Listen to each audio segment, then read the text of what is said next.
গরু টানা খেয়েছেন কেউ কখনো? এই যে দেখেন, এইটারে বলে গরু টানা। সেই কখন থেকে গরু টানার মতো টানতে আছে, আর এদিকে আমার হার্টবিট 100-200, আরে না 400 ডিগ্রিতে লাপালাপি শুরু করে দিছে। এখন কি লেগেছে গরু টানার মতো টানতেছে, এটা তো আপনারা বুঝতেছেন না, কিন্তু আমি ঠিকই বুঝতেছি। কারণ আমার পকেটে টাকা নাই, আর কাছে টাকা নাই দেখেই তো আমি ওদিকে যাইতে চাইতেছি না, খালি ফিরে ফিরে এদিকে আয়া পড়তেছি। এই তো বউ আমার বোঝে না, এই গরু টানার মতো আমারে তখন থেকে খালি টানতেছে ওই ফাস্টফুডের দোকানে। আমার তো মনে করেন এদিকে হার্টবিট তো যায় যায় অবস্থা। আমি কেমনে বুঝামু যে আমার পকেটে একটা টাকা নাই? ওরে নিয়ে আইসি ঘুরতে, ওই বুঝতাছে না।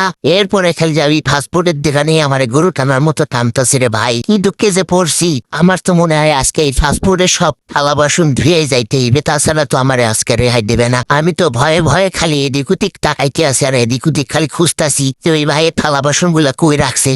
এই না শেষে মনে হয় আমারে কয়, ভাই এখন টাকা দিতে পারবেন না, তাই থালা বাসন গুলো ধুয়ে যান। আমি খালি এগুলাই খুঁজতাছি যে নোংরা থালা বাসন গুলা কোন দিকে রাখছে, এগুলো খালি খুঁজে খুঁজে আমি দেখতাছি। হ্যাঁ, কারণ আমার আজকে নিশ্চিত থালা বাসন গুলো ধুইয়াই যাইতে হইবে, তাছাড়া তো আমার রেহাই নাই। তাছাড়া তো আমার এই খুঁড়ির লাগে বাইন্দা রাখবো। যাই হোক, পাইন্না হিসেবে যেহেতু নিয়ে আইছে, তাইলে আর কিছু করার নাই, এইটুক বইয়ের জন্য করতে হইবে। শুধুমাত্র কয়েকটা থালা বাসন তো ব্যাপার না, পরিষ্কার করা যাবে। আর যদি দেখলাম দোকানদার এদিক ওদিক গেছে, তাহলে পুরো দোকানটাই পরিষ্কার করে দিব। একটু ভরসা আপনারা আমার উপরে রাখতে পারেন ইনশাল্লাহ। আর এদিকে ম্যাডামের তো আমার দিকে কোনো খেয়ালই নাই, তার খেয়াল শুধু ওই ফাস্টফুডের দিকে।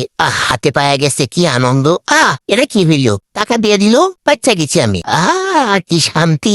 আরে একটা নিলে কেন, পুরা দোকানটাই নিয়ে দিতা। আরে একটু করে ধোয়া মশা করতে হইবে না রে, বাচ্চা গেছি। আমি তো বুঝতেই পারলাম না যে টাকা দিয়ে দিবে। আমি তো আগে জানি লাপায় লাপায় আইতাম, আরো 5টা তরকারি কিনে দিতে চাইতাম। আরে আমি কি অতটা খারাপ স্বামী নাকি? আমার বউ কইবে আর আমি নিতে দেবো না? 5টা কেন, 10টা নিতে দেবো। আরো 10টা কমছে, তুমি নেও নেও, সমস্যা কি? আমার তো টাকা লাগতেছে। পুরো ফাস্টফুডের দোকানটা নিয়ে গেলেও আমার কোনো সমস্যা নাই। আপনারা কি বলে?